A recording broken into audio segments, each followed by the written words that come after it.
اعوذ باللہ من الشیطان الرجیم بسم اللہ الرحمن الرحیم سبحان اللہ و بحمدہ عدد خلقہ و رضا نفسہ و زینت عرشہ و مداد کلماتہ۔ اللہم صلی علی محمد وعلی آل محمد کما صلیت علی ابراہیم وعلی آل ابراہیم انکا حمید مجید۔ اللہم بارک علی محمد وعلی آل محمد کما بارکت علی ابراہیم وعلی آل ابراہیم انکا حمید مجید۔ رب اشرح لی صدری ویسر لی امری واحلل عقدۃ من لسانی یفقہوا قولی رب یسر ولا تعسر وتمم بالخیر۔ السلام علیکم ورحمۃ اللہ وبرکاتہ۔ آج ہم ایک ایسی ہستی کا ذکر کرنے جا رہے ہیں، ایک ایسی ہستی کو یاد کریں گے انشاءاللہ تعالیٰ کہ جنہوں نے تاریخ کے دھارے کو موڑ کر رکھ دیا تھا، اور وہ انسان ہیں حضرت عمر بن خطاب رضی اللہ تعالیٰ عنہ، خلیفہ ثانی۔ جب حضرت عمر بن خطاب کا ذکر آتا ہے، جب ان کی بات آتی ہے، تو ان کے کارنامے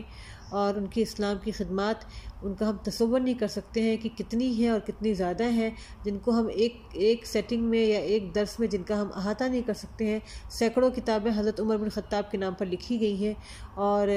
جو ہے کچھ لوگوں کی کچھ اقوال جو ہے حضرت عمر بن خطاب کے بارے میں اس طرح سے ہیں کہ جو کہ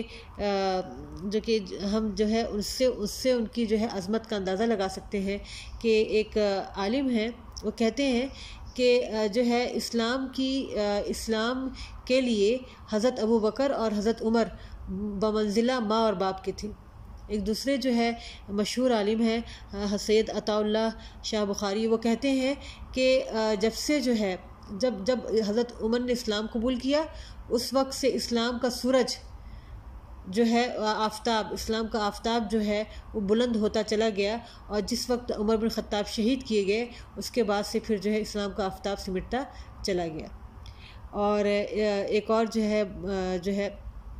دوسرے ایک بہت بڑے عالم ہیں، وہ کہتے ہیں، ان سے کسی نے سوال کیا، بڑا ہی عجیب سوال تھا، کہ پوچھا کہ جو ہے عمر بڑے مرید تھے یا علی بڑے مرید تھے؟ تو جواب میں انہوں نے جو جواب دیا ہے، جو ہے اس کا جواب دیکھیے کہ انہوں نے کہا کہ علی تو مرید تھے لیکن عمر مرید نہیں تھے۔ تو سننے والے حیران، اور پھر کہتے ہیں کہ مرید تو سارے صحابہ کرام تھے اللہ کے رسول کے، لیکن عمر مرید نہیں تھے۔ اب سب ایک دم بالکل سراپا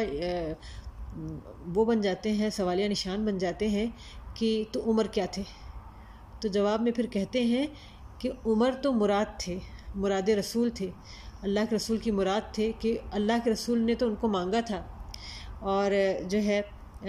بہت ہی خوب جو ہے کسی نے کہا ہے کہ عمر پیغمبر اسلام صلی اللہ علیہ وسلم کے لیے عطائے خداوندی تھے، ہے نا، کہ جو ہے ان کو تو مانگا گیا تھا، اللہ کے رسول نے دعا کی تھی کہ اللہ تعالیٰ جو ہے دو میں سے شہر مکہ کے ان دو مردوں میں سے کسی ایک کو جو ہے تو اسلام کی خدمت کے لیے چن لے۔ ان دو میں سے کس کا نام تھا؟ حضرت عمر بن خطاب ایک تھے، اور دوسرا جو تھا عمرو بن حشام، یعنی کہ ابو جہل۔ تو عمر کو تو مانگا گیا تھا۔ اور اسی طرح سے جو ہے بہت سارے علماء اسلام، حکماء اسلام، مستشرقین جو اورینٹلسٹ ہیں، انہوں نے اپنے لفظوں میں بارگاہ فاروقی میں عقیدت کے پھول نچھاور کیے ہیں۔ اب ہم آتے ہیں اس دور کی طرف کہ جس دور میں سیدنا عمر رضی اللہ تعالیٰ عنہ نے آنکھ کھولی تھی۔ یہ مکے کا دور تھا، اور جو ہے عمر بن خطاب کا تعلق قبیلہ بنو عدی سے تھا، اور یہ قبیلہ جو ہے سفارتی کاموں میں بڑا ماہر تھا۔ سفارت کے جو کام ہوتے تھے، سفارت کے کام مطلب کہیں سفیر بھیجنا، یا جو ہے کہیں کسی کی سفارش کرنا، یا جو ہے میسج لے کر جانا، اس طرح کے کام ان کا قبیلہ کیا کرتا تھا۔ اور عمر بن خطاب رضی اللہ تعالیٰ عنہ جو ہے وہ خود بات کے ادوار میں جو ہے اس بات کو یاد کیا کرتے تھے کہ عمر تو تھا کیا، تو کرائے کی چند بکریوں کو لے کر بھیڑ اور بکریاں چرایا کرتا تھا۔ اور جو ہے یہ واقعہ وہ کب یاد کرتے ہیں؟ جب کہ اللہ تعالیٰ ان کو خلافت عطا کر دیتا ہے، جب کہ وہ مسلمانوں کے خلیفہ بن جاتے ہیں۔ اور ایک دفعہ کا واقعہ ہے کہ یہ مسلمانوں کے خلیفہ بن چکے تھے، اور امیر المومنین، مسلمان ان کو امیر المومنین کہتے تھے۔ ایک دفعہ خطبہ دیتے عمر بن خطاب رک گئے اور کہتے ہیں کہ لوگوں، تمہیں پتہ ہے کہ عمر کون تھا؟ اب لوگ سوالیہ نشان، کہتے جانتے ہو میں ایک چھوٹے سے قبیلہ بنو عدی کا آدمی ہوں، اور میں بکریاں چرایا کرتا تھا۔ مکے کے جو بالائی حصہ ہے وہاں پر میں بکریاں چرایا کرتا تھا۔ وہ بکریاں بھی میری اپنی نہیں ہوتی تھی، تو بعد میں کسی صحابی نے عمر بن خطاب سے عرض کیا کہ امیر المومنین اتنے سارے لوگوں میں یہ بات کہنے کی آپ کو کیا ضرورت تھی کہ آپ کرائے کی بکریاں چرایا کرتے تھے؟ تو انہوں نے کہا کہ اسی دوران وہ واقعہ اس وقت کا ہے کہ جب کہ ایران اور فارس اور جو ہے عراق یہ سب فتح ہو چکے تھے۔ آپ نے فرمایا کہ نفس میں میرے جو ہے تھوڑا سا اندر کہیں سے جو ہے ایک فخر کی کیفیت پیدا ہوئی تھی کہ ہاں اتنی سب فتوحات ہو گئی ہیں، تو میں نے سوچا کہ نفس کو ایک ایسا سبق دوں کہ پھر دوبارہ یہ سر نہ اٹھائے۔ تو عمر بن خطاب جو ہے آپ کا جو ہے اسلام لانے سے پہلے کا جو دور تھا، بکریاں چراتے تھے آپ، اور جیسے عام سارے لوگوں کی زندگیاں جو عام مشرکین بسر کر رہے تھے اس طرح سے ان کی بھی زندگی کے دن جو ہے بسر ہو رہے تھے، اور وہ بھی اسی عرب معاشرے کا حصہ تھے۔ لیکن ان کے بارے میں ان کی خاص بات یہ بھی ہے کہ اس وقت اہل مکہ میں صرف 17 لوگ پڑھنا لکھنا جانتے تھے،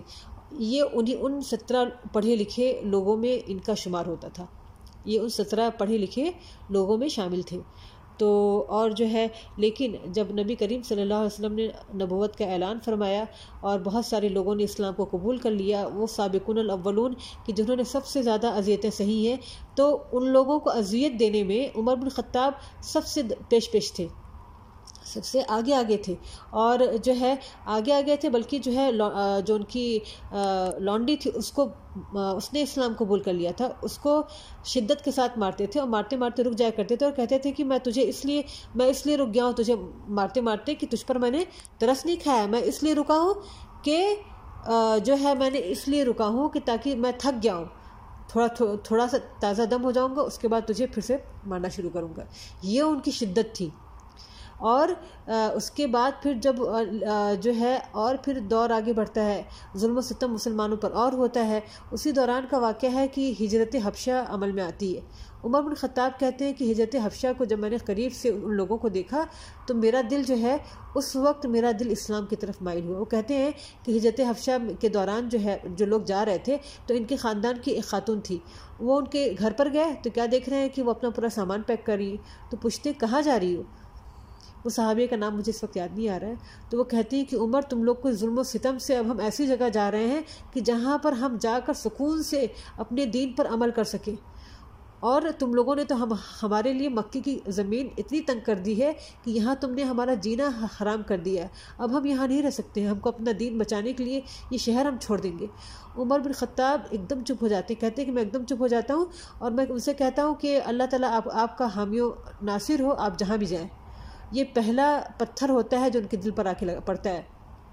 اور وہ ایک دم خاموش ہو جاتے ہیں، بہت افسردہ ہو کر وہاں سے نکلتے ہیں۔ اور ایک اور چیز جو ان کے دل پہ اثر کر رہی تھی، وہ کہتے ہیں کہ مسلمانوں کا جو صبر، ضبط اور تحمل، توکل اور رسول اللہ صلی اللہ علیہ وسلم سے محبت، یہ ساری چیزوں کو وہ ایک طرح سے نفرت کر رہے تھے کہ یہ نبی کریم صلی اللہ علیہ وسلم نیا مذہب لے کر آئے ہیں، اور دوسری طرف جو مسلمانوں کا جو اخلاق تھا، ان کا جو تحمل تھا، جو ان کا ضبط تھا، جو ان کا ایثار تھا، ان کو بڑی پسندیدگی کی نگاہ سے دیکھ رہے تھے۔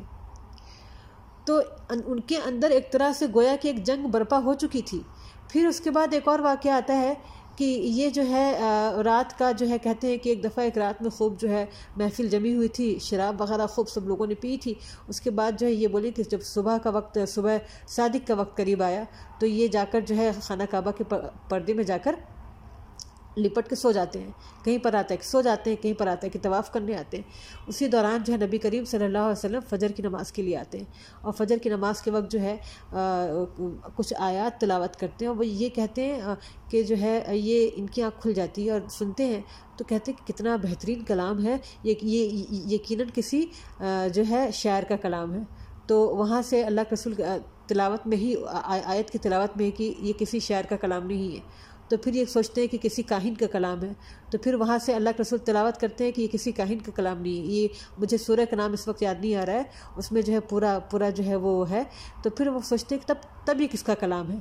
تو آگے سے جو آیت کے اگلے الفاظ ہیں کہ یہ رب العالمین کا کلام ہے، تو کہتے ہیں کہ اگلا پتھر وہ پڑتا ہے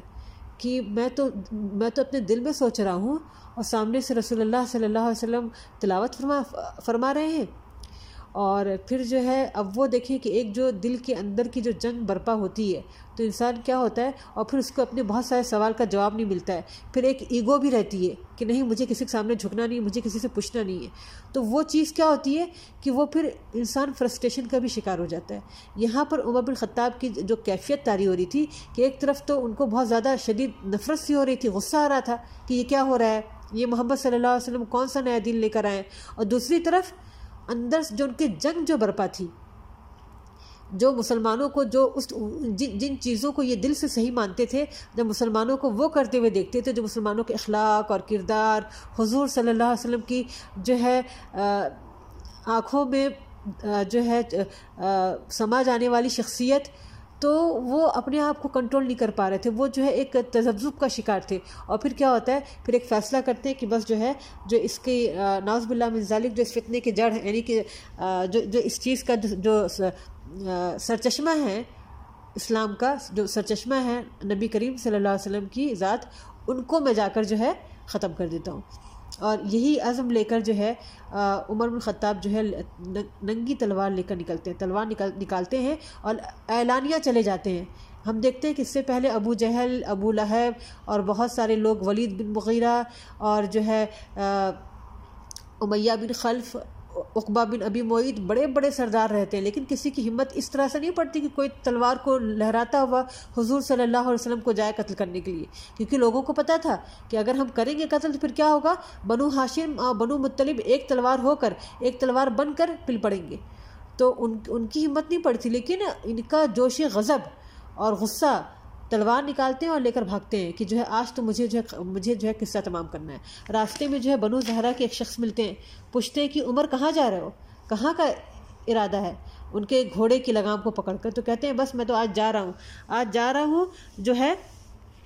ختم کرنے۔ پوچھتے ہیں کس کو ختم کرنے جا رہے ہو، تو کہتے ہیں کہ آج جا رہے ہیں محمد کو ختم کرنے۔ تو کہتے ہیں کہ جو ہے تم کو جو ہے اتنا، تم اگر محمد کے ساتھ میں ایسا سلوک کرو گے صلی اللہ علیہ وسلم، تو باقی جو محمد کے جو گھر والے ہیں صلی اللہ علیہ وسلم، بنو مطلب، بنو ہاشم، وہ کیا تم کو چھوڑ دیں گے؟ تو پھر عمر سمجھ جاتے ہیں، مڑ کے کہتے ہیں کہ لگتا ہے کہ تم بھی جو ہے بے دین ہو چکے ہو، رکو میں پہلے تمہارا کام تمام کرتا ہوں، اب لینے کے دینے پڑ گئے۔ تو وہ کہتے ہیں کہ دیکھو عمر، تم ان کو چھوڑو، مجھے چھوڑو، تم پہلے اپنے گھر کی خبر لو، تمہارے بہن اور بہنوئی مسلمان ہو چکے ہیں۔ اب یہ سننا تھا تو اور زیادہ جو ہے غضب کا یہ عالم ہوتا ہے کہ ویسے ہی سیدھے پہنچتے ہیں، اپنی بہن کے ہاں جاتے ہیں، فاطمہ بنت خطاب کے ہاں، تو ان کو کچھ تلاوت کی آواز آ جاتی ہے، دروازہ پیٹنا شروع کرتے ہیں زور زور سے، بہنوئی گھبرا جاتے ہیں، دونوں جانتے ہیں کہ عمر بن خطاب کے غصے اور طیش کا عالم، ان کا جوش اور غصہ، جلدی سے خباب بن ارد کو چھپا دیتے ہیں۔ اور ہم سب جانتے ہیں خباب بن ارد بیچارے جو ایک غلام رہتے ہیں، اور نبی کریم صلی اللہ علیہ وسلم نے جو نئے لوگ جو مسلمان ہوتے تھے اس ٹائم پہ حضور صلی اللہ علیہ وسلم خباب بن ارد کو ان کی تربیت پر لگا دیا کرتے تھے۔ جلدی یہ لوگ کیا کرتے ہیں، دونوں شوہر بیوی جو ہے خباب بن ارد کو چھپا دیتے ہیں، دروازہ ان کی بہن کھولتی ہے، حال چال لیتی ہے، تو اندر گھس جاتے، کہتے کہ تم لوگ ابھی اس وقت یہاں پر کیا کر رہے تھے؟ تو بہن کہتی کچھ نہیں، ہم لوگ تو بات چیت کر رہے تھے۔ تو کہہ رہے تو جو ہے غضبناک ہوتے، کہتے کہ تم لوگ مجھ سے جھوٹ بول رہے ہو،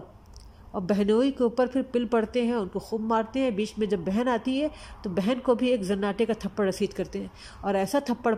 تھپڑ بہن کو لگتا ہے کہ جو ہے ان کے چہرہ جو ہے خون ہو جاتا ہے، اور بہن بھی تو عمر بن خطاب ہی کی بہن رہتی ہے، بھڑک جاتی، وہ بھی کھڑی ہو جاتی، کہتی عمر تجھے جو کرنا ہے کر لے، اب بس یہ کلمہ ہم نے پڑھ لیا ہے تو ہم اس راہ سے پھرنے والے نہیں ہیں، ہم کسی حال سے جو ہے ہم اب جو ہے اپنا رخ اس دین سے موڑنے والے نہیں ہیں۔ تو جب بہن کے سر سے جو ہے چہرے سے بہتا ہوا خون، بہن کا یہ انداز کلام، اور پہلے سے جو میں نے کہا نا آپ سے کہ جو اندر ان کے کشمکش چل رہی تھی وہ تو پہلے سے تھی، ایک دم سے ان کا دل جب کہتے ہیں نا کہ آخری ضرب پڑتی ہے، کہتے ہیں کہ بہن سے ایک دم نرم پڑاتے ہیں، کہتے ہیں کہ تم لوگ کیا پڑھ رہے تھے، تم مجھے لا کر دکھاؤ۔ اب یہ گھر کا معاملہ ہو گیا تھا نا، بہنوئی تھے تو ان سے تکلف کم تھا، تو پوچھ دیتے ہیں، کہتے ہیں کہ تم لوگ کیا پڑھ رہے تھے، ذرا لا کر دکھاؤ۔ اب اتنا کہنا ہی تھا کہ یہ جو ہے خباب بن ارت رضی اللہ تعالیٰ عنہ جو ہے نکل آتے ہیں اور گرم لوہے پر وار کرتے ہیں، جب لوہا گرم دیکھتے ہیں تو وار کرتے ہوئے کہتے ہیں کہ جو ہے مبارک ہو عمر، میں نے جو ہے کل اللہ کے رسول صلی اللہ علیہ وسلم کو جو ہے تمہارے لیے دعا کرتے ہوئے سنا تھا کہ اللہ کے رسول نے تمہارے لیے دعا مانگی تھی کہ اللہ تعالیٰ عمر کو اسلام کی دولت عطا کر دے۔ تو جو ہے یہ پھر اس کے بعد جو ہے پورا واقعہ ہے کہ کس طرح سے جو ہے وہ خباب بن ارت جو ہے سورہ طٰہٰ ان کو پڑھ کر سنتے ہیں، اور اس کے بعد جو ہے یہ جو ہے سیدھے جو ہے خباب بن ارت کہتے ہیں کہ جو ہے آپ سیدھے وہاں پر جائیں، کہاں پر؟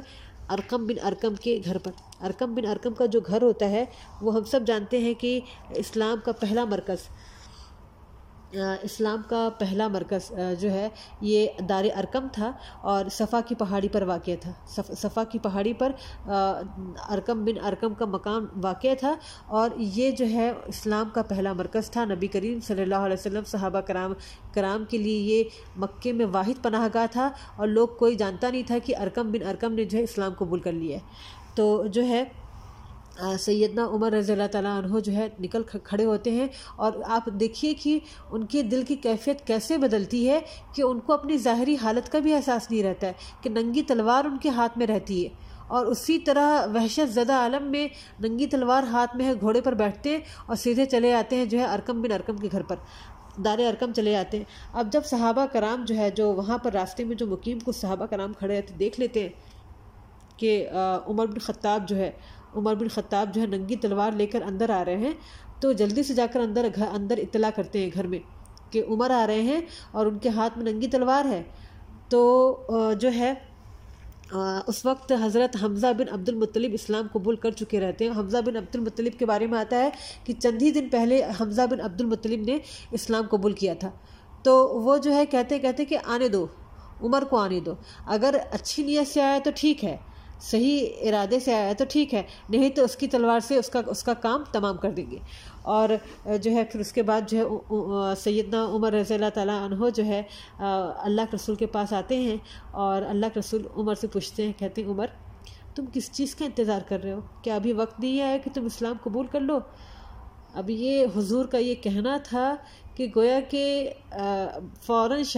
کلمہ شہادت پڑھتے ہوئے دائرہ اسلام میں داخل ہو جاتے ہیں، اور صحابہ کرام کو عمر بن خطاب کے اس قبول اسلام کی اتنی خوشی ہوتی ہے کہ وہ جو ہے زور سے نعرہ تکبیر بلند کرتے ہیں، اتنی تیز سے نعرہ تکبیر بلند کرتے ہیں کہ صحن کعبہ میں بیٹھے ہوئے کفار اور مشرکین بھی سن لیتے ہیں، اور پھر پوری وادی مکہ جو ہے گونج اٹھتی ہے۔ ڈنکے کی چوٹ پہ عمر اعلان کرتے کہ میں نے اسلام قبول کر لیا ہے۔ پہلے اس ٹائم پہ کیا تھا کہ جو ہے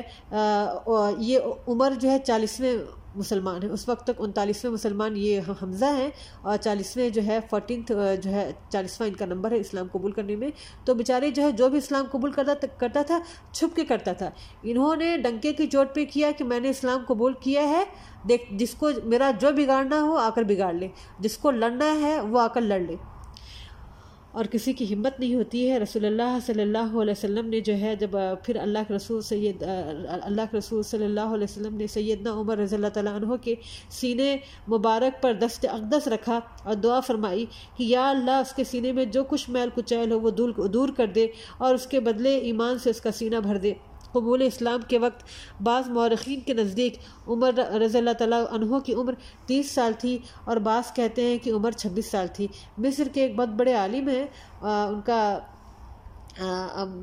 بہت بڑے عالم مفسر قرآن جناب علامہ طنطاوی نے ایک عجیب جملہ کہا ہے کہ حقیقت یہ ہے کہ عمر اسی گھڑی پیدا ہوئے، اور حقیقت یہ ہے، صحیح کہا انہوں نے، کہ حقیقت یہ ہے کہ عمر اسی گھڑی پیدا ہوئے، اور یہی سے ان کی تاریخی زندگی کا آغاز ہوا۔ عمر اسلام سے پہلے کیا تھے کوئی نہیں جانتا ہے، اور عمر کے اسلام لانے کے بعد کا ایک ایک دن جو ہے تاریخ کا حصہ بن گیا۔ مفسر قرآن سیدنا عبداللہ بن عباس رضی اللہ عنہما فرماتے ہیں، قال رسول اللہ صلی اللہ علیہ وسلم لما اسلم اتانی جبرائیل فقال استبشر اہل السماء یا سلام عمر، یعنی حضور سرور کائنات صلی اللہ علیہ وسلم نے فرمایا کہ جبرائیل میرے پاس آئے اور کہا کہ آسمان والے عمر کے قبول اسلام پر خوشیاں منا رہے ہیں، اور پھر اس کے بعد کیا ہوتا ہے کہ عمر بن خطاب جو ہے اللہ کے رسول سے کہتے ہیں کہ یا رسول اللہ کیا جو ہے کیا ہم حق پر نہیں ہیں؟ آپ نے جو اسبات میں جواب دیا. تو فرمانے لگے تو پھر چھپ کر عبادت کیوں کریں، چلیے خانہ کعبہ میں چل کر عبادت کرتے ہیں. میں قربان جاؤں کہ جو ہے کہ مجھے جو چیز ایک فیل ہوتی ہے کہ اللہ کے رسول صلی اللہ علیہ وسلم نے عمر رضی اللہ تعالیٰ عنہ کو ایسے ہی نہیں مانگا تھا، بلکہ دور رس نگاہ نبوت دیکھ رہی تھی کہ اسلام کو عزت و شوکت عمر رضی اللہ تعالیٰ عنہ کے آنے سے ہی نصیب ہوگی. اور پھر کیا ہوا، اللہ کے رسول صلی اللہ علیہ وسلم نے صحابہ کرام رضی اللہ عنہم کو 2 صفوں میں تقسیم کیا. ایک صف کے آگے اسد اللہ یعنی کہ حضرت حمزہ رضی اللہ تعالیٰ عنہ، اور دوسری صف میں جو ہے حضرت عمر بن خطاب، اور سب سے آگے جو ہے اللہ کے رسول صلی اللہ علیہ وسلم جو ہے چل رہے تھے. مسلمان جب خانہ کعبہ میں داخل ہوئے تو کفار مکہ نے کیا دیکھا کہ ایک صف میں جو ہے عمر بن خطاب ہیں اور دوسری صف میں جو ہے حضرت حمزہ رضی اللہ تعالیٰ عنہ ہیں. لوگ بہت غمگین ہوئے، لیکن کسی کی ہمت نہیں تھی کہ کوئی کچھ کرتا. اس وقت جو ہے حضرت عمر کی اور حضرت حمزہ کی ایسی دھاک بیٹھی ہوئی تھی مکے میں، اور ان کی لڑائی کی اور ان کی جنگ کی، ان کی بہادری کی، ان کی شجاعت کی ایسے روب تھا دلوں پر کہ کسی کی کوئی ہمت نہیں. پہلی بار مسلمان جو ہے چل کر آئے تھے اور جو ہے اعلان عام جو ہے مکے میں آ کر عبادت کی، لیکن کسی کی کوئی جرأت نہیں تھی کہ کوئی کچھ بولتا. اور جو ہے اسی دن سے جو ہے مسلمانوں کے لیے تبلیغ دین میں آسانی پیدا ہوئی. اور یہی وہ دن تھا جب اللہ کے نبی صلی اللہ علیہ وسلم نے فرمایا کہ اللہ تعالیٰ نے سچ کو عمر کے قلب و لسان پر جاری کر دیا اور وہ فاروق ہے. اللہ تعالیٰ نے اس کے ذریعے سے حق و باطل میں فرق کر دیا ہے. تو اسی دن جو ہے یہی وہ دن تھا کہ جس دن حضرت عمر بن خطاب رضی اللہ تعالیٰ عنہ کو جو ہے فاروق کا لقب ملتا ہے. اور حضرت عمر بن خطاب کے بارے میں بہت ساری احادیث ہیں. ایک حدیث تو یہ ہے کہ اللہ کے رسول نے فرمایا کہ میرے بعد کوئی نبی نہیں، اگر کوئی نبی ہوتا تو وہ عمر ہوتے. اور ایک اور مقام پہ آپ نے فرمایا کہ جس راستے پر جس گلی سے عمر نکلتے ہیں شیطان اس گلی سے بھاگ جاتا ہے. اور جو ہے نماز کے بارے میں بھی اللہ کے رسول سے انہوں نے کہا کہ اللہ کے رسول جو ہے ہم نماز کیوں نہیں پڑھ سکتے ہیں؟ تو پھر کیا تھا، اس کے بعد سے جو ہے لوگ پھر آرام سے جو ہے لوگوں نے عمر بن خطاب کے اسلام لانے کے بعد لوگوں نے پھر جو کفار کے زیادتیوں کا جواب بھی دینا شروع کیا. لوگوں کے اندر ہمت آ گئی، اور لوگوں کے اندر ہمت آ گئی. حضرت صہیب رومی کہتے ہیں کہ جب عمر رضی اللہ تعالیٰ عنہ نے اسلام قبول کیا تو اسلام کو غلبہ نصیب ہوا اور ہم کھلے بندوں اسلام کی دعوت دینے لگے. ہم حلقہ بنا کر بیت اللہ میں بیٹھتے تھے، ہم بیت اللہ کا طواف کرنے لگے، اور اب ہم پر کوئی زیادتی کرتا تو اس سے ہم بدلہ لیتے. اور اسی طرح کے کچھ اسی قسم کے تاثر فقیہ الامت حضرت عبداللہ بن مسعود کے بھی ہیں. وہ فرماتے ہیں کہ عمر کا اسلام قبول کرنا ہماری کھلی فتح تھی، اور عمر کا ہجرت کرنا ہمارے لیے اللہ تعالیٰ کی نصرت خاص تھی، اور آپ کی خلافت تو ہمارے لیے سراپا رحمت تھی. میں نے وہ دن بھی دیکھے ہیں جب بیت اللہ کے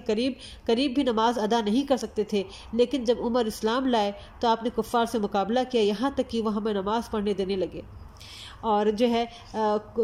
جیسا کہ میں نے آپ کو چند احادیث حضرت عمر بن خطاب کے بارے میں آپ کو بتائیں کہ ایک تو یہ کہ کوئی نبی نہیں، اگر نبی ہوتا تو کون ہوتے؟ عمر بن خطاب ہوتے. اور ایک اور کچھ اور بھی ہیں جو ہے کہ اللہ کے رسول صلی اللہ علیہ وسلم نے فرمایا، صحیح بخاری میں روایت ہے کہ اللہ کے رسول فرماتے ہیں میں نے حالت خواب میں دودھ پیا یہاں تک کہ مجھ سے سیر ہو گیا اور اس کی سرابی کے آثار میرے ناخنوں میں نمایاں ہونے لگے. پھر میں نے وہ دودھ عمر کو دے دیا تو اصحاب رسول نے پوچھا یا رسول اللہ اس خواب کی تعبیر کیا ہے؟ تو آپ صلی اللہ علیہ وسلم نے فرمایا علم. اسی طرح امام بخاری نے ایک اور روایت بھی صحیح درج کی ہے. سیدنا ابو سعید خضری رضی اللہ تعالیٰ عنہ فرماتے ہیں کہ میں نے رسول اللہ صلی اللہ علیہ وسلم کو یہ فرماتے سنا کہ میں نیند میں تھا، میں نے لوگوں کو دیکھا کہ وہ میرے سامنے پیش کیے جا رہے ہیں اور انہوں نے قمیصیں پہنی ہیں، کسی کی قمیص سینے تک اور کسی کی اس سے نیچے تک. پھر عمر کو پیش کیا گیا تو ان کی قمیص کیسی تھی کہ وہ زمین پر گھسٹتی جا رہی تھی، اتنی لمبی تھی. اصحاب رسول نے عرض کیا کہ یا رسول اللہ اس خواب کی تعبیر کیا؟ آپ نے فرمایا کہ دین. اسی طرح جو ہے آپ صلی اللہ علیہ وسلم کی ایک اور مشہور حدیث ہے کہ تم سے پہلے جو گزری ہیں ان میں محدث ہوا کرتے تھے، اور میری امت میں اگر کوئی محدث ہے تو وہ عمر ہیں۔ اور اس حدیث مبارکہ میں لفظ محدث کی تشریح فتح الباری میں علامہ ابن حجر عسقلانی رحمۃ اللہ علیہ نے اس طرح سے کی ہے کہ جو ہے کہ محدث وہ ہے جس کی طرف اللہ کی طرف سے الہام کیا جائے اور اس سے اس کے دل میں القاء کیا جائے، اور بغیر کسی ارادہ و قصد کے جس کی زبان پر حق جاری کر دیا جائے۔ اور ایک دفعہ کا واقعہ ہے کہ عمر بن خطاب اللہ کے رسول صلی اللہ علیہ وسلم کی بارگاہ میں حاضر ہوئے اور عمرے کی اجازت طلب کی، تو نبی کریم صلی اللہ علیہ وسلم نے فرمایا، اے میرے بھائی، اپنی دعاؤں میں ہمیں بھی شریک کرنا اور بھول نہ جانا۔ اور جو بہت ساری آپ کی جو ہے آپ کی عظمت اور آپ کی اس میں جو ہے مناقب میں بہت ساری حدیث ہے۔ ایک مشہور حدیث ہے کہ ایک دفعہ جو ہے حضور صلی اللہ علیہ وسلم احد کے پہاڑ پر ابو بکر، عثمان اور عمر کے ساتھ جو ہے کھڑے تھے، تشریف فرما تھے۔ احد کا پہاڑ لرزنے لگا تو اللہ کے رسول صلی اللہ علیہ وسلم نے احد کے پہاڑ پر اپنا قدم مبارک مارا، زور سے مارا، اور فرمایا کہ اے احد ٹھہر جا، تجھ پر اس وقت نبی، اے احد ٹھہر جا، تجھ پر اس وقت نبی، صدیق اور شہید کے علاوہ کوئی نہیں۔ اور جو ہے اس کے بعد جو ہے عمر رضی اللہ تعالیٰ عنہ فرمایا کرتے تھے کہ واللہ جو ہے مجھے اس کے بعد اپنی شہادت کا یقین ہو گیا تھا۔ اور جو ہے اور ایک اور چیز کی وہ بہت شدت کے ساتھ دعا کیا کرتے تھے، اور میں اس کا ذکر کروں گی کہ دیکھیں کہ دعاؤں کی قبولیت کے لیے جو ہے ہم اپنے حساب سے ہم سوچتے ہیں، ہم انسان جو ہے اسباب کی تلاش میں رہتے ہیں کہ یہ سبب ہوگا تو ہماری دعا قبول ہوگی۔ اللہ تعالیٰ اسباب اور ذرائع کا محتاج نہیں ہے، اللہ تعالیٰ زمان و مکان کا محتاج نہیں ہے۔ عمر بن خطاب کی ایک دعا کے بارے میں ان کے بیٹے عبداللہ بن عمر بہت زیادہ اس کا ذکر کیا کرتے تھے کہ جب میرے والد صاحب یہ دعا مانگا کرتے تھے تو مجھے بہت عجیب محسوس ہوتا تھا کہ یہ دونوں باتیں ایک ساتھ کیسے ممکن ہیں۔ عمر بن خطاب جو ہے ایک دعا کیا کرتے تھے کہ اے اللہ تعالیٰ، وہ دعا کیا کرتے تھے کہ یا اللہ تعالیٰ جو ہے مجھے جو ہے مکے میں موت دینا، مجھے شہادت کی موت دینا، یا اللہ تعالیٰ مجھے شہید کی موت دینا، مجھے شہادت کی موت نصیب ہو، اور شہر مکہ میں، اور موت آئے تو تیرے حبیب کے شہر میں آئے، شہر مدینہ میں آئے۔ مجھے شہادت کی موت دینا، اور اگر موت آئے تو تیرے حبیب کے شہر میں آئے، یعنی شہر مدینہ میں، مدینۃ الرسول میں آئے۔ اور ایک دفعہ جو ہے آخری ایام میں آپ نے خواب دیکھا کہ سرخ مرغ نے آپ کے شکم مبارک میں 3 چوچیں ماری ہیں۔ آپ نے یہ خواب لوگوں سے بیان کیا اور فرمایا کہ میری موت کا وقت قریب ہے۔ اس کے بعد یہ ہوا کہ ایک روز آپ معمول کے مطابق بہت سویرے نماز کے لیے مسجد میں تشریف لے گئے، اور اس وقت ایک درہ آپ کے ہاتھ میں ہوتا تھا اور سونے والے کو اپنے درے سے جگایا کرتے تھے۔ مسجد میں پہنچ کر نمازیوں کی صفیں درست کرنے کا حکم دیتے، اس کے بعد نماز شروع فرماتے اور نماز میں بڑی بڑی صورتیں پڑھتے۔ اس روز بھی آپ نے ایسا ہی کیا۔ نماز ویسے ہی آپ نے شروع کی، صرف تکبیر تحریمہ کہنے ہی پائے تھے کہ ایک مجوسی کافر ابو لولو فیروز، جو حضرت مغیرہ رضی اللہ تعالیٰ عنہ کا غلام تھا، ایک زہر آلود خنجر لیے ہوئے مسجد کی محراب میں چھپا بیٹھا تھا۔ اس نے آپ کے شکم مبارک میں، یعنی کہ آپ کے پیٹ میں 3 کاری زخم اس خنجر سے لگائے، 3 کاری زخم اس خنجر سے لگائے، اور وہیں پر جو ہے آپ بے ہوش ہو کر گر گئے، اور حضرت عبد الرحمن بن عوف نے آگے بڑھ کر بجائے آپ کی امامت کے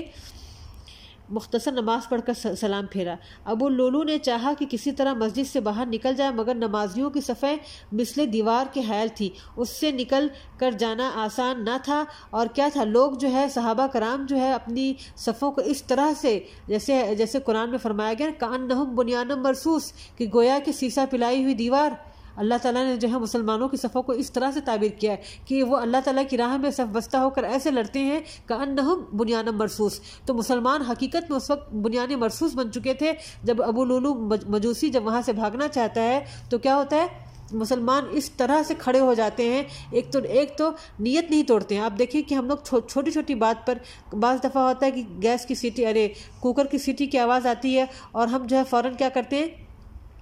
ہم جلدی سے نیت توڑ دیتے ہیں، بیل بجی نیت توڑ دی۔ آپ دیکھیں کہ امیر المومنین کو جو ہے خنجر مار کر گرایا جا چکا ہے، قاتل بھاگنے کی کوشش کر رہا ہے، اس کے باوجود بھی مسلمانوں نے نیت نہیں توڑی، اور اس خنجر جو ہے زہر آلود خنجر کے ساتھ جو آدمی کھڑا ہے اس کے سامنے صف بستہ ہو کر کھڑے ہو گئے، نماز کی حالت میں تھے۔ 13 صحابہ کرام کو جو ہے اس نے زخمی کیا، جن میں سے 7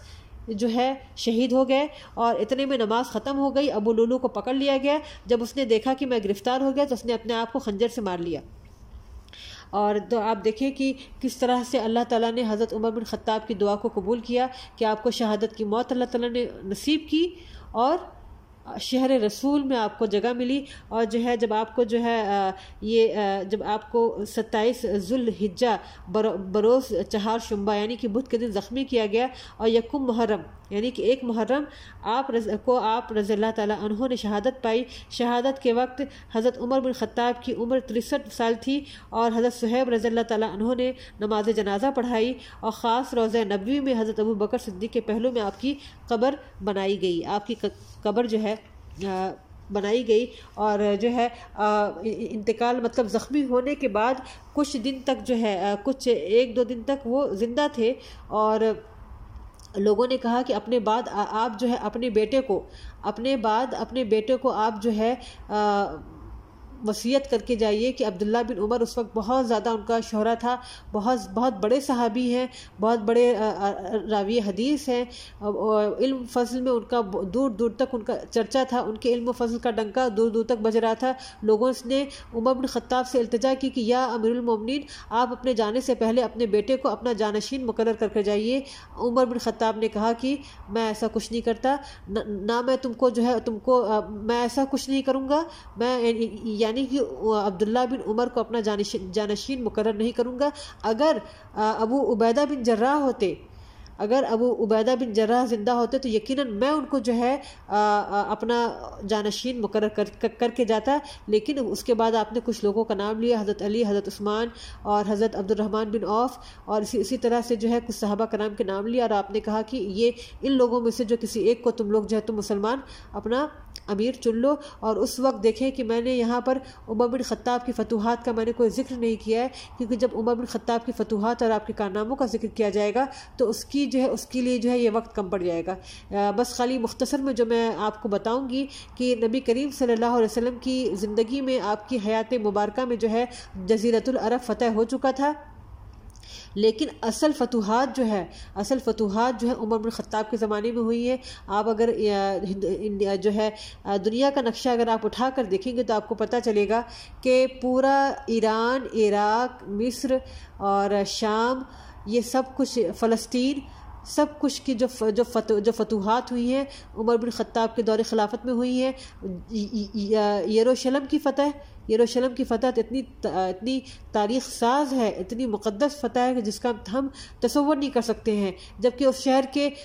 کے جو پادری تھے ان لوگوں نے کہا کہ ہم جو ہے اس شہر کی چابی تمہارے بادشاہ کے ہاتھ میں دیں گے، بشرط یہ ہے کہ وہ بادشاہ ہمارے پاس اپنی اس چابی کو لینے کے لیے آئے۔ عمر بن خطاب کبھی مدینہ سے باہر نہیں نکلتے تھے، ان کی زندگی میں جو ہے بہت کم جو ہے، ان کی زندگی میں جہاں تک میں نے پڑھا ہے 1 یا 2 بار جو ہے وہ مدینہ چھوڑ کر باہر نکلے ہیں۔ یہ واحد موقع ایسا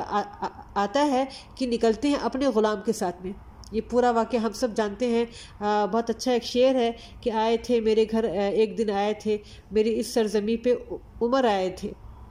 اونٹ پہ اپنا خادم بٹھائے ہوئے۔ تو جو ہے عمر بن خطاب کا جو پورا واقعہ ہے ہم سب جانتے ہیں، کتنا مشہور و معروف واقعہ ہے کہ کس طرح سے ایک اونٹ پر خادم اور عمر رضی اللہ تعالیٰ عنہ باری باری بیٹھتے ہیں۔ جب یروشلم کی فصیل کے قریب پہنچتے ہیں تو غلام کہتا ہے کہ جو ہے میری باری ہے لیکن آپ بیٹھے رہیے، آپ امیر المومنین ہیں، میں جو ہے اونٹ کی باغ ڈور جو ہے پکڑ کر چلوں گا۔ عمر بن خطاب نے منع کیا کہ نہیں، تمہاری باری ہے، تم ہی اونٹ پر بیٹھو گے۔ اونٹ کی باغ ڈور پکڑے ہوئے ہیں، اونٹ کے اوپر جو ہے غلام جو ہے بیٹھا ہے، اور یہ منظر ایسا رہتا ہے کہ پادری جو ہے بے اختیار دیکھ کر پکار اٹھتے ہیں کہ یہ تو وہی لوگ ہیں کہ جن کی نشانیاں جو ہے توریت اور زبور اور انجیل میں بیان کی گئی ہیں۔ بہت خوشی عمر بن خطاب کو شہر کی چابیاں دے دیتے ہیں، یہاں تک کہ جب نماز کا وقت آتا ہے تو جو شہر کا جو سب سے بڑا چرچ ہوتا ہے اس میں جو ہے جو وہاں کا جو اسقف ہوتا ہے، جو پادری ہوتا ہے، وہ عمر بن خطاب سے التجا کرتا ہے کہ آپ یہیں پر نماز پڑھ لیں۔ عمر بن خطاب کہتے ہیں نہیں، اگر میں نے یہاں پر نماز پڑھ لی تو کل کو میرے بعد جو ہے لوگ اس کو ڈھا دیں گے، اس چرچ کو، اس کلیسا کو گرا کر یہاں مسجد بنا دیں گے، اور میں یہ چیز نہیں چاہتا ہوں۔ آپ پوچھتے ہیں کہ جو ہے ہیکل سلیمانی کہاں ہے؟ تب عیسائی لوگ تب بتاتے ہیں کہ وہ جو کچرے کا ڈھیر ہے وہاں پر ہیکل سلیمانی ہے۔ عمر بن خطاب اپنے چل کر جاتے ہیں وہاں پر اور اپنے ہاتھ سے کچرا اٹھا کر پھینکنا شروع کرتے ہیں۔ آپ دیکھیں اس جگہ کی عقیدت اور محبت۔ آج یہودی جس ہستی سے اتنی محبت کرتے ہیں لوگ، ہم جو ہے 45 منٹ کے وقفے میں یا اتنی 1 گھنٹے کے اس میں ہم عمر بن خطاب کے کارناموں کو تو ہم گنا ہی نہیں سکتے ہیں کہ کیا انہوں نے مساوات کا ثبوت دیا تھا۔ ان کا انصاف جو ہے دور دور تک جو ان کا انصاف مشہور تھا، دور دور تک ان کا انصاف مشہور تھا۔ ان کے انصاف اور ان کے دور میں کون کون سی اصطلاحات ہوئی ہیں، کون کون سے جو ہے نئے نئے ٹرمز استعمال ہوئے ہیں، وہ دیکھیں کہ ایک اور چیز کہ جو ہے ہجری سال کی شروعات عمر بن خطاب کے دور میں ہوئی۔ جو ہے سولجرز کو سیلری دینے کی شروعات، اس وقت جو ہے سولجرز کو، جو فوجی ہوا کرتے تھے، ان کو کوئی جو ہے سیلری وغیرہ نہیں ملتی تھی، جو مطلب جو ہے ان کا ایک سسٹم کے ساتھ چھٹی دینے کا انہوں نے کہا۔ عمر بن خطاب نے فوج میں باقاعدہ جو مقرر کیا تھا کہ ہر فوجی کو ہر 3 مہینے کے بعد چھٹی دی جائے گی، اور اس کے بعد سب کے جو ہے وظیفے مقرر کیے، سب کی سیلریز مقرر کی۔ ساتھ ساتھ جو ہے آپ دیکھیں گے کہ گورنرز الگ الگ ہر علاقے کے گورنر مقرر کیے، اور آپ کے رعب اور دبدبے کا یہ عالم تھا، اور اس طرح سے آپ خبر رکھتے تھے کہ ہر گورنر کانپتا تھا۔ عمر بن خطاب کا نام آنے کے ساتھ ہی گورنرز کانپنا شروع کر دیتے تھے۔ کیوں؟ کیونکہ عمر بن خطاب ہر گورنر کے بارے میں پوری باریک بینی سے خبر رکھتے تھے کہ فلاں کس حال میں، فلاں کون سا کام کر رہا ہے، فلاں کس طرح سے لوگوں کے ساتھ ڈیل کر رہا ہے۔ اس کے علاوہ ہم دیکھیں گے کہ ڈاک خانے کا سسٹم آپ دیکھیں کہ یہ جو اپنا میل اور ڈاک کا جو سسٹم ہوتا ہے وہ عمر بن خطاب کے دور میں شروع کیا گیا۔ شفا خانے کا سسٹم، ہاسپٹل کا کوئی تصور نہیں تھا۔ کہیں شہر میں ایک طبیب ہے کہ جس کے ہاں لوگ جایا کرتے دکھانے کے لیے۔ شفا خانہ یا ہاسپٹل آج ہم لوگ کے لیے بہت کامن ہے، لیکن اس زمانے کے لوگوں کے لیے کامن نہیں تھا۔ جگہ جگہ آپ رضی اللہ تعالیٰ انہوں نے شفا خانے کی تعمیر کی۔ اس کے علاوہ ہم دیکھتے ہیں کہ نہ صرف شفا خانہ بلکہ جو ہے یہ جو سرائے جو ہوتی ہے، جو مسافر خانہ جگہ جگہ جو انہوں نے تعمیر کروایا۔ پھر آپ نے چھوٹے بچوں کے وظیفے مقرر کیے، جو دودھ پینے والے بچے جو ہوتے ہیں ان کے جو الاؤنس ہوتے ہیں وہ مقرر کیا آپ نے۔ تو اس طرح سے بہت ساری اصطلاحات آپ نے کی، بہت سارے چینجز کیے۔ اور میں جو ہے آخر میں ذکر کروں گی مائیکل ایچ ہارٹ کا، کہ ہم سب جانتے ہیں کہ اس نے جو ہے نبی کریم صلی اللہ علیہ وسلم کو دنیا کی جو the most 100 influential personalities through out history رہی ہیں، اس میں سے جو ہے اس نے اللہ کے رسول صلی اللہ علیہ وسلم کو پہلا مقام دیا ہے۔ لیکن ہم میں سے کم لوگ جانتے ہیں کہ اس نے جو ہے دا 100 میں حضرت عمر بن خطاب کو بھی رکھا ہے۔ نہ صرف یہ کہ ہم مسلمان جو ہے آپ کے بارے میں جو ہے ہم سنتے ہیں تعریف، جو مستشرقین ہیں، جو اورینٹلسٹ ہیں، وہ بھی جو ہے حضرت عمر بن خطاب کی تعریف میں رطب اللسان نظر آتے ہیں۔ ذرا آپ اورینٹلسٹ کی جو بکس ہیں وہ اٹھا کر دیکھیں، مستشرقین کی کتابوں کو اٹھا کر دیکھیں تو آپ کو پتہ لگے گا کہ عمر بن خطاب کیا چیز تھے، کیا ہستی تھے۔ تب احساس ہوتا ہے کہ کیوں اللہ کے رسول صلی اللہ علیہ وسلم نے ان کو اللہ تعالیٰ سے مانگا تھا، کیوں یہ دعا کی تھی کہ اے اللہ جو ہے عمر کو قبول اسلام کے جو ہے شرف دے دے۔ تو الحمدللہ جو ہے اللہ تعالیٰ سے دعا ہے کہ اللہ تعالیٰ جو ہے ہم کو اپنے صحابہ کرام اور خاص طور سے جو ہے جو ہمارے خلفائے راشدین گزرے ہیں ان کے کارنامہ زندگی کو پڑھنے کی توفیق عطا فرمائے۔ ان کے حیات جو ان کی زندگیاں گزار کر وہ لوگ چلے گئے ہیں، اور جس طرح کی لائف انہوں نے بتائی، کس طرح سے لوگوں کو انہوں نے نہ صرف یہ کہ اپنے ارد گرد کے لوگوں کو انہوں نے جو متاثر کیا، بلکہ آنے والی سینکڑوں نسلیں، ہزاروں نسلوں کو نسل در نسلیں جو ہیں لوگ ان سے جو ہے متاثر ہوئے۔ اور یہ کچھ چیزیں تھیں، کچھ باتیں تھیں، اور حقیقت یہ ہے کہ ہم عمر بن خطاب کے بارے میں جو ہے سب باتوں کا احاطہ نہیں کر سکے ہیں، لیکن جو ہے بہت ساری باتیں جو ہے الحمدللہ جو ہے پتہ چل چکی ہوں گی آپ لوگوں کو۔ اللہ تعالیٰ سے دعا ہے کہ اللہ تعالیٰ ہم سب کو اس چیز کو قبول کرے۔ وآخر دعوانا ان الحمدللہ رب العالمین۔ جزاکم اللہ خیر۔ السلام علیکم ورحمۃ اللہ وبرکاتہ۔